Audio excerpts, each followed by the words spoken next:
This is the Newsload.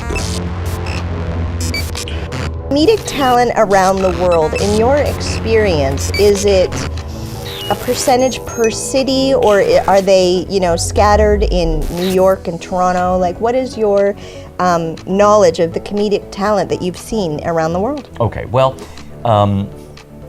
there are pockets, specific pockets of places that you go. Look, if you wanted to be in the oil industry, you'd move to Houston, or you'd move to Calgary or Edmonton. You go where the oil is.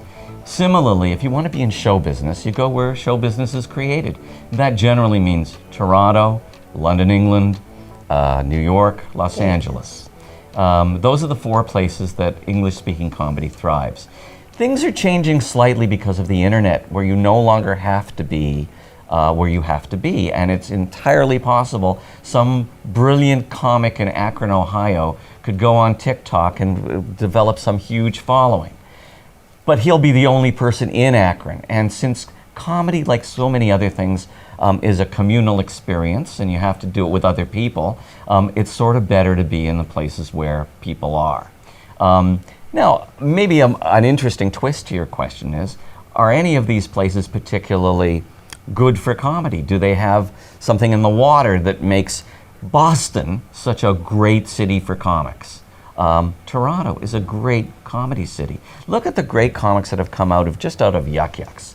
And some of them are on this wall. But I think of, if I go far back enough, Howie Mandel, Jim Carrey, Russell Peters, Harland Williams. Martin Short. Martin Short is a Second City guy. Oh, sorry. But also comes out of Toronto area. He's from Hamilton, actually. But there's so many Canadians down in the United States now doing unbelievably well, and that have done unbelievably well. So there's something about Canada, probably the fact that we're close to the United States and that dominant culture, but we don't feel a moral responsibility towards it that allows us to comment upon them, that makes Canada such a good place and such a fertile ground for comedy. Well, the people in Toronto and Los Angeles and New York generally were not born there. They're generally from somewhere else. So if you're the funniest guy, the funniest girl in London, Ontario, chances are you cut your teeth on whatever is local, and then you move on. You move to Toronto after that, and then after Toronto, you probably move to Los Angeles if you want to go for the big time. Or Vegas. Or Vegas, maybe. There's quite a big scene in Vegas now of sort of up-and-coming acts. That never existed 10 years ago.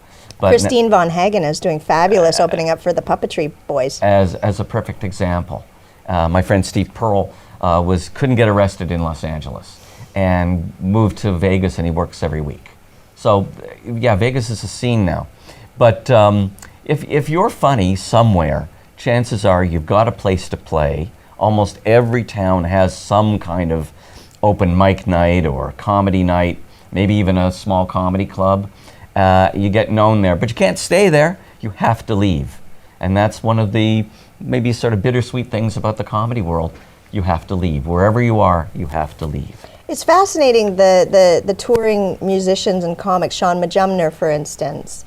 Every theater, every city, is how he's making his money. It's how he's able to fundraise for the local charities. It's fascinating how you can buy a home somewhere, but if you want to make it in this business, you have to travel. Yeah, pretty much, until you become really famous. And when you're really famous, you don't have to travel because you're probably doing movies and film. Movies and TV. Ideally. Yeah, you're doing movies and TV, but then at some point, you want to travel because you want to connect with people. You want to learn, once again, what makes you tick and what makes you smart and what makes you good at comedy. To do that, you have to get back on the road. Some comics hate it. Some comics love it. I always get this arc. Somebody says to me, listen, I want to do as many places as you possibly can send me. Put me everywhere. Put me everywhere. And then, 3 years later, they come to me and say, look, I just got married, so I just want to perform places where I can go and be back in my home that night. Yeah. And then 3 years later after that, they come to me and say, get me out of here! I just had a kid, so put me anywhere you want. Put me anywhere you can send me. Anywhere you can send me is good. So that's sort of the arc. Life and the changes and the transit. So you've been doing Yuck Yucks for 47 years. 47 years, Mark Breslin. And listen to this. When I started, I was one of the OGs, one of the original gangsters of You have comedy. the lingo still. Your child is keeping you hip. And, no, I'm keeping him hip, actually. And there was Mitzi Shore, who ran the Comedy Store in Los Angeles, and Bud Friedman, who ran the Improv in Los Angeles. And both of them died recently. Yes. And so yes. I am Pauly now... Shore has taken over. Yeah. That's right. So I am now the longest running comedy club owner in the world. Yay, Mark! Yay! Of course, I was 10 years younger than all of them. Yeah, you know. So it wasn't that hard. This business is really unfair. And it's unfair because there's no middle class. You're either struggling or you're making too much money. It's very on and off. You're making money or you're not. Well, what I sort of meant to suggest was even when you're making money, you're not making much money, and then you're making too much money. And there's nothing in between. 99%, 1% of the practitioners of comedy make 99% of the income. Yep. That's a very unhealthy business. You would never say that about lawyers. You would never say that about doctors. You would never say that about teachers. The income gap just isn't great. But in comedy, the income gap is enormous, just enormous. So you're sort of nobody until you're really somebody. And everybody in between is struggling. And so you have people who are in their 50s who are still like living week to week. And that's not healthy. But there's nothing that can be done about it. Especially if they try and have a wife and a family. Yeah, and in many cases, the wife or the spouse actually makes the money or has the consistent income. Oh, yeah. Like I heard of this lovely local jazz singer. She married a doctor. She's fine. Right. And a lot of the comics are married to people who have stable jobs, because comedy is anything but a stable job. When you get to a certain point in your career, maybe in your 50s, you can start doing corporates and cruise ships.